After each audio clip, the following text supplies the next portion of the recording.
Hello বন্ধুরা, দেখো আজকে আমি তোমাদেরকে ক্লাস 10-এর ফার্স্ট সামেটিভ সরল সুদ কষা থেকে কিছু সাজেস্টিভ ম্যাথস করে দেখাবো। অনেকেই তোমরা বলেছো যে ফার্স্ট সামেটিভে ম্যাম ইম্পর্টেন্ট কিছু করে দেখান। বিশেষ করে আমার ক্লাসের যারা স্টুডেন্ট তারা তো বারবারই অনুরোধ করে যে সাজেস্টিভ টাইপের যে ম্যাথস কোয়েশ্চেনগুলো আছে সেগুলো ম্যাম পরীক্ষার আগে একবার করাবেন। তো আমি যখন কথা দিয়েছিলাম যে সাজেস্টিভ সরল সুদ কষা থেকে যে ছোট ছোট শর্ট কোয়েশ্চেনগুলো আছে সেগুলো নিয়ে একটু আলোচনা করব আজকের ক্লাসটা সেই কারণে। তো তোমরা সবাই যারা এই ভিডিওটা দেখছো তারা প্রত্যেকেই পেন পেপার নিয়ে বসে যাও। ম্যাথ শুধু দেখলেই হয় না, হাতে কলমে করে দেখতে হয়। তো আমি দেখো এখানে কিছু কোয়েশ্চেন নিয়েছি সরল সুদ কষা থেকে। 1 নম্বর কোয়েশ্চেন আছে, কোনো মূলধন যদি 10 বছরে দ্বিগুণ হয় তাহলে বার্ষিক সুদের হার কত? একদম ইজি, শুধুমাত্র ফর্মুলা বসালেই আমার অঙ্কটা কমপ্লিট হয়ে যাবে। কিন্তু কেউ কেউ আছে যারা আবার এই ধরনের এই ফর্মুলা বসিয়ে করাটাকে খুব একটা করে উঠতে পারে না। তো তারাও একটু মন দিয়ে দেখো এরপর নিশ্চয়ই তোমরা নিজেরাই করতে পারবে। তো সরল সুদ কষার যে ফর্মুলাটা আছে, সুদ সমান মানে interest equal to I equal P into T into R. P মানে কি? আসল। টি মানে সময়, কিন্তু সময় সবসময় বছরে হবে। তোমার ম্যাথসে বছরের জায়গায় মাস থাকুক, দিন থাকুক, যাই থাকুক না কেন, আমরা সবসময় সময়টাকে বছরে কনভার্ট করব। আর আর সমান হচ্ছে সুদের হার, বাৎসরিক সুদের হার যেটা থাকবে সেটাই হচ্ছে আর। তাহলে ফর্মুলাটা হচ্ছে এরকম, সুদ সমান আসল গণিত সময় গণিত হার। এবারে হার বলেই আমরা তলায় 100 দিই, মানে হর হিসেবে সেখানে 100 দিই বা ডিনোমিনেটর হিসেবে সেখানে তলায় 100 দিই। তো ফার্স্টের যে অঙ্কটা, কোনো মূলধন 10 বছরে দ্বিগুণ, তাহলে আমি ধরে নিচ্ছি মূলধনটা x টাকা, মূলধন হচ্ছে x টাকা, ঠিক আছে। এবার এই মূলধন 10 বছরে দ্বিগুণ হবে, অর্থাৎ সুদ আসল কত হবে? দ্বিগুণ, এক্সের দ্বিগুণ, মানে এক্সকে 2 দিয়ে গুণ। আশা করি বুঝতে পারছো, মূলধন সমান x টাকা, তাহলে সুদ আসল হবে x গুণিত 2 মানে 2x টাকা। তাহলে সুদ কত হবে? 2x এর থেকে xটা মাইনাস হয়ে যাবে, অর্থাৎ x টাকা। তাহলে মূলধন x টাকা, সুদ আসল 2x টাকা, সুদ হচ্ছে x টাকা। সময় কত বলা আছে? সময় t সমান 10 বছর। তাহলে আমাকে কি করতে হবে? এখানে সুদের হার, আমি তো হার জানি না, হার সমান আমি ধরে নিচ্ছি, সুদের হার সমান আমি ধরে নিচ্ছি r%। আশা করি এই পর্যন্ত সবাই বুঝতে পেরেছো। মূলধনটা x টাকা ধরেছি, বলা হয়েছে 10 বছরে মূলধন দ্বিগুণ হয়ে যাবে, অর্থাৎ সুদে আসলে 2x টাকা হয়ে যাবে। তাহলে সুদ কত হবে? 2x এর থেকে x মাইনাস করেছি, x টাকা, সময় 10 বছর, সুদের হার আমাকে বের করতে দেওয়া হয়েছে। আমরা শুধুমাত্র এই সূত্রতে ফেলে দেব। কীরকম না, যেহেতু আমাদের সুদটা x, তাহলে সুদ x সমান আসল মানে x গণিত সময় মানে 10 আর আরটা আর, পার্সেন্ট যেহেতু তলায় 100। এবারে বোথ সাইডে দেখো এক্স আছে, এক্স এর সঙ্গে এখানে গুণের আকারে আছে, এখানেও এক্স এর সঙ্গে কিছু গুণ নেই, মানে 1 অবশ্যই আছে। তাহলে এদিকের এক্স আর এদিকের এক্স আমি ক্যান্সেল করতে পারি। এখানে যে এক্সটা চলে গেল তার জন্য এখানে কি পড়ে রইলো? একটা 1 পড়ে আছে, কারণ যেখানে শুধুমাত্র এক্স আছে সেখানে x ইন্টু 1 আছে। ক্রস মাল্টিপ্লিকেশন করব, এটার সঙ্গে এটা, এদিকেটার সঙ্গে নিচে, নিচে কিছু নেই মানে 1 ধরে না। তাহলে 10 ইন্টু আর ইকুয়াল টু 100 বা আর ইকুয়াল 100/10, তার মানে অ্যান্সার ইজ 10%। আশা করি বুঝতে পারছো। ক্রস মাল্টিপ্লিকেশন করলাম, 10 আর ইকুয়াল টু 100 বা আর ইকুয়াল 100/10 দ্যাট ইকুয়াল টু 10%। তাহলে সুদের হার কত হয়ে গেল? 10%।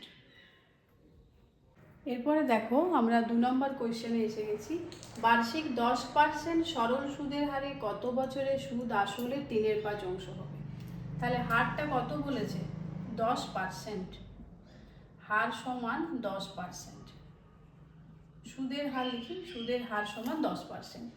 সরল সুদের হারে কত বছরে, ভালো করে লক্ষ্য করো, আমাকে বছর বের করতে হবে, কত বছরে সুদ আসলে 3/5 হবে? তো আসলটাকে আমি x ধরি, আসলটাকে আমি এক্স ধরি। এখানে অ্যালজেব্রা হিসেবে করাটাই বেটার হবে। অনেকে অ্যারিথমেটিকের নিয়মে 100 ধরে করে, সেক্ষেত্রে ক্যালকুলেশনটা বড় হয়ে যায়। তাই সবসময় চেষ্টা করতে হবে যাতে অ্যালজেব্রিক ফর্মুলায় আমরা করতে পারি। তার জন্য আমি একটা ভেরিয়েবল আসলটা এক্স টাকা ধরে নিয়েছি। এবারে বলেছে সুদ আসলের 3/5, আসল এর, তাহলে সুদটা কত হবে? এক্স এর মানে গণিত 3/25, তার মানে সুদটা হয়ে যাচ্ছে 3x/25 টাকা। বাস, এটা আমি বের করে নিয়েছি, আর কোনো সমস্যা নেই, আমার সময় ঠিক বেরিয়ে যাবে। সময়টাকে আমি ধরে নিচ্ছি কত? সময়টাকে ধরে নিচ্ছি টি বছর। আবারও বলছি, সুদের হার 10%, আসল এক্স টাকা, সুদ সমান এক্স গণিত 3/25 মানে 3x/25 টাকা, সময় সমান টি বছর ধরে নিয়েছি। ফর্মুলায় ফেলে দেব। আসল এক্স সমান সুদ 3x/25 সমান আসল এক্স গণিত 10 গণিত t/100। Same process, x x cancel হয়ে গেল, ক্রস মাল্টিপ্লিকেশন হচ্ছে 25 গণিত 10 গণিত টি সমান 300, 100 × 3 মানে 300, বা টি সমান 300/25 গণিত 10। 0 0 কেটে গেল, 5 5 25, 5 6 30, 6/5 বছর। এবারে 6/5 বছর, তার মানে 1/1/5 বছর। এবারে চাইলে এটাকে আমি দিনে কনভার্ট করতে পারি, তখন আমি পূর্ণ সংখ্যাই পাবো। 1/1/5কে যদি 365 দিন দিয়ে গুণ করা যায় 1/5টাকে, তাহলে পাবো 73, মানে 1 বছর 73 দিন। কিন্তু এটার কোনো প্রয়োজন নেই, 1/1/5 বছর লিখলেই অঙ্কটা ঠিকঠাক হবে। তাহলে আশা করি তোমরা বুঝতে পেরেছো কিভাবে করলাম। আর অবশ্যই তোমরা ক্লাস কীরকম লাগছে প্লিজ একটু জানাবে, কমেন্ট বক্সে অবশ্যই কমেন্ট করবে যে তোমরা ঠিকঠাক বুঝতে পারছো কিনা। ম্যাথস করার সময় একেবারে গুরুগম্ভীর একটা পরিবেশ থাকবে, এটাও খুব একটা প্রয়োজন নেই। আমরা অবশ্যই মনোযোগ দিয়ে করব, কিন্তু মাঝে মাঝে কথাও বলে নেব। কথা বলে নিলে কি হবে, আমাদের মনটা আরও ফ্রি হবে এবং পরবর্তী ম্যাথসটাতে আমরা ভালো কনসেন্ট্রেট করতে পারবো। সো আশা করি এটা তোমরা বুঝতে পেরেছো। এটা তোমরা খাতায় রেডি করে নাও। নেক্সট তারপরে আমরা 3 নম্বর ম্যাথসে আসছি। এরপর দেখো, আমরা 3 নম্বর ম্যাথসটা করছি। বার্ষিক 10% সরল সুদের হারে এ টাকার 2 মাসের সুদ কত? আবারও বলছি, বার্ষিক 10% সরল সুদের হারে এ টাকার 2 মাসের সুদ কত? আমি যখন ফর্মুলাটা বোঝালাম তখন আমি বলেছিলাম যে সময় সবসময় বছরে হবে, মাস বা দিন হবে না। যদি মাস বা দিনে থাকে সেটাকে আমরা বছরে কনভার্ট করে নেব, তাহলে এটা কোনো ব্যাপারই নয়। আমরা বি মাসটাকে বছরে মানে ইয়ারে কনভার্ট করে নেব, তারপরে ফর্মুলাটা বসাবো। দেখো কিভাবে করছি। এখানে বলা আছে 10% সরল সুদের হারে, তার মানে আর সমান 10%। এ টাকার 2 মাসের সুদ, পি সমান এ টাকা, পি মানে আসল, আর বি মাসের সুদ, তার মানে সময়টা কত? বি মাস, সময় সমান বি মাস। মাসটাকে আমরা বছরে কনভার্ট করলে হবে কি? b/12 বছর, কারণ আমরা জানি 12 মাসে 1 বছর হয়, তাই 12 দিয়ে ডিভাইড করেছি। এরপরে ফর্মুলা বসাবো, I = PRT, that means A × R মানে 10, আর এটা b/12, আর পার্সেন্ট আছে তলায় 100 × 12। তাহলে আমাদের এখানে পি সমান কি বলা আছে? এ টাকা। তাহলে আমাদের অ্যান্সার কি হবে? 0 0 কেটে গেল, AB/120 টাকা। তাহলে আমাদের সুদ কত হলো? AB/120 টাকা। একদমই ইজি। আর সমান 10%, আমার এখানে বলা আছে বার্ষিক 10% সুদের হারে, টাকাটা বলা আছে এ, তাই পি সমান এ টাকা, সময়টা বলা আছে বি মাস, তাই মাসটাকে আমরা বছরে কনভার্ট করে নিয়েছি, এবারে ফর্মুলায় ফেলে দিয়েছি। তাহলে I = কি হয়ে গেল? AB/120 টাকা। আশা করি সবাই বুঝতে পেরেছো কিভাবে করলাম। প্রত্যেকটা অঙ্ক করার সময় ফর্মুলাতে বসিয়ে নিজেরা চেষ্টা করো, তারপরে এটার সঙ্গে মিলিয়ে নাও, তাহলে তুমি আরও ভালো আরও সুন্দরভাবে জিনিসটা শিখতে পারবে। দেখে দেখে কপি করার থেকে নিজে আগে করে নাও, তারপরে এটার সঙ্গে মেলাও। এইভাবেই আমি ক্লাসেও প্রত্যেকটা স্টুডেন্টকে এইভাবেই বলি। তোমরা যারা দূরের থেকে বসে কাজ করছো, তোমাদের বসে একই কথাই বলবো যে একেবারে কপি না করে নিজেরা আগে করো, ফর্মুলায় বসাও, তারপরে এটার সঙ্গে মিলাও। সো এটা আশা করি বুঝে গেছো। এবারে নেক্সট পরেরটাতে যাব। দেখো এরপর 4 নম্বর কোয়েশ্চেনটা পড়ছি। 5 বছরে আসল ও সরল সুদের অনুপাত 10:3 হলে বার্ষিক সরল সুদের হার কত? 5 বছরে আসল ও সুদের অনুপাত 10:3। তার মানে আমি ধরো 10 টাকা জমা দিলাম, আসলটা 10 টাকা, আমি 3 টাকা সুদ পেলাম 5 বছর পর। 10 টাকা দিয়ে আমি 3 টাকা সুদ পাচ্ছি। আমাকে সুদের হারটা বছরে আমাকে কত টাকা সুদ দেওয়া হয় সেটা বের করতে হবে। তো সেক্ষেত্রেও ফর্মুলা কি? ওই সেম ফর্মুলা। আমি ধরে নিচ্ছি যে আসলটা 5x টাকা। এটাকে আমি 100 ধরেও করতে পারতাম, কিন্তু আমি x ধরে করছি যাতে ক্যালকুলেশন করাটা সহজ হয়। আসল 5x টাকা, সুদ কত? 3x টাকা। হার কত জানি না, সো হারটা আমি ধরে নিচ্ছি 8%।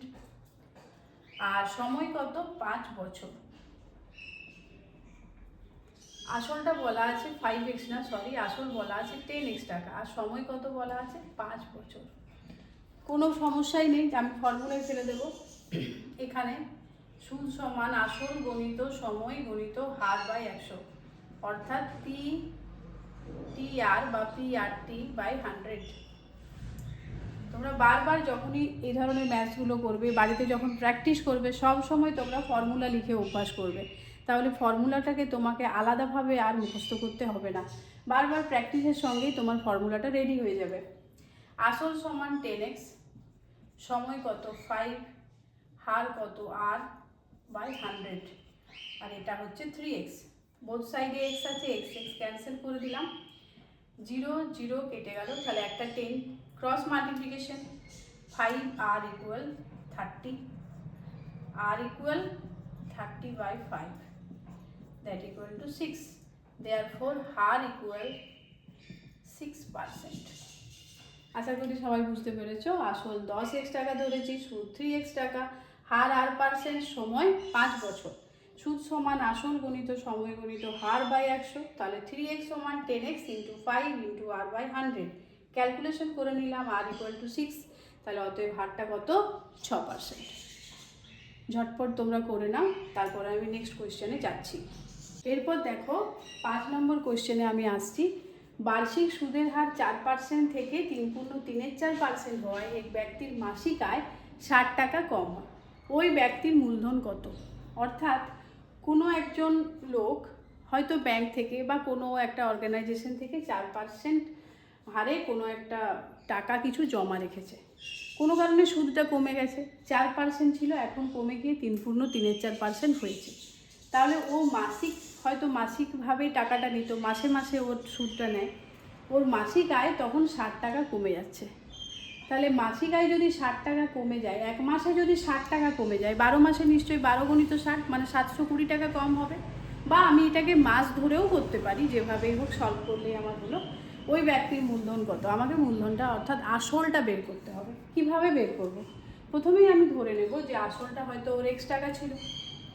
প্রথমেই ধরিলাম আসল x টাকা। ভালো করে মন দিয়ে দেখো কীভাবে করছি। ধরিলাম আসল x টাকা, তাহলে প্রথমে হার কত ছিল? হারটাকে আমি R1 ধরছি, প্রথমের হারটা 4%, পরের হারটা কত? R2 ধরছি, 3.34%। এটা একটা ফ্র্যাকশন, এটা হচ্ছে 15/4%। ঠিক আছে, হার R1 4%, her R2 3/4, that is 15/4%, অর্থাৎ হারটা কমে গেছে। এরপর এই ব্যক্তির মাসিক আয়ও, তার জন্য আয়ও কমে গেছে, অর্থাৎ এটার জন্য ও যে সুদটা পেত 4% ধরে, আমি সময়টাকে মাসিক যেহেতু বলেছে মাস ধরেই করছি, আর বছর নিচ্ছি না। সময়টা আমি 1 মাস মানে 1/12 বছর এটা ধরেই করছি। এখানেও তাই, সময়টা কত? 1/12 বছর, কারণ এটাও 1 মাস, আর এক্ষেত্রেও সুদটা x টাকা। অর্থাৎ 4% হারে যে সুদ পেত, 3.34% হারে যে সুদ পাবে, এই দুটোর বিয়োগফল হবে 60 টাকা। এটাই হচ্ছে আমার মূল বিষয়টা। তাহলে কীভাবে করব? অতএব x into 4 into 1/12 200 minus x into 15/4 into 100 into 12 equal to 60। এটাও হচ্ছে আমার কন্ডিশন। অ্যাকর্ডিং টু কন্ডিশন কি, এইটা ধরে যে সুদ পাবো, এটা ধরে যে সুদ পাবো, আবারও বলছি এইটা ধরে যে সুদ পাবো, এটা ধরে যে সুদ পাবো, এই দুটো সুদের বিয়োগফল 60 টাকা। সেটাই আমি কন্ডিশনে আমার ইকুয়েশনের আকারে এটাকে সাজিয়ে নিলাম। এরপরে দেখো x/12 × 100 দুটোতেই কমন আছে।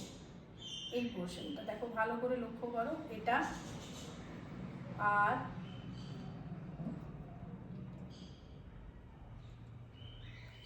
এটা, এই দুটো জিনিসই দেখো বোথ সাইডে কমন আছে। তাহলে আমি কমন নিচ্ছি x/12 × 100 ব্র্যাকেট 4 - 15/4। তার মানে কি হলো, এই দুটো সুদের পরিমাণের বিয়োগ হচ্ছে ইকুয়াল টু 60, বা x/12 × 100 4 4 যা 16 - 15 মানে 1/4 ইকুয়াল টু 60। যারা ভগ্নাংশের বিয়োগ জানো না তারা একটু দেখে নেবে কি হবে না, 4টা আর এই 4-এর নিচে 1 আছে, দুটো লসাগু করে 4 পাচ্ছি, 4 4 16 - 15 মানে 1-এর 4। একটু মন দিয়ে দেখবে, যাদের এই ধরনের ভগ্নাংশের যোগ বিয়োগে ভুল হয় তারা জুনিয়র ক্লাসের বইগুলো একটু দেখে নাও, তাহলেই পারবে। তাহলে x সমান কি হবে, same process, cross multiplication. x × 1 equal 12 × 100 × 4 × 60, বা x সমান কত হচ্ছে 12 × 4 = 48, 288, 12 × 4 = 48, 48 6 6 8 48, 288, কতগুলো শূন্য আছে, এটা বাস, এটা হচ্ছে আমাদের x এর মান, অর্থাৎ 2,88,000 টাকা। এই টাকাটা ওর মূলধন ছিল।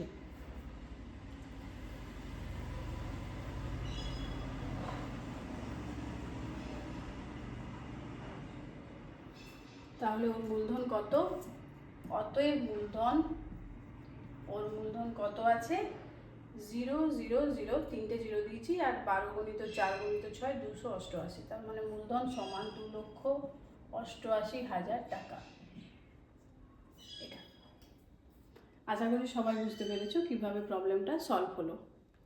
প্রত্যেকের কাছে অনুরোধ করব, ভিডিওটা ভালো লেগে থাকলে একটু শেয়ার করে দিও, যাতে তোমাদের মতো আরও অন্যান্য স্টুডেন্টরা এই ম্যাথসগুলো দেখে একটু সুবিধা পায়, একটু জিনিসগুলো বুঝতে পারে। যার মধ্যে যে ধরনের ডাউট আছে সেই ডাউটগুলো অনেকটাই ক্লিয়ার হয়ে যাবে। আর অবশ্যই কমেন্ট দিও, শেয়ার করে দিও, আর ভালো লাগলে কমেন্ট বক্সে লিখো তোমরা কী ধরনের প্রবলেম সলভিং করা দেখতে চাইছো। আমি চেষ্টা করছি যাতে 9 10, বিশেষ করে standard 9 standard 10 West Bengal board বা CBSE বোর্ডের সমস্ত ধরনের ম্যাথসের প্রবলেমের সলিউশনগুলো একটা একটা করে ভিডিওতে আনতে। তাহলে আজকের মতো এখানেই শেষ করছি।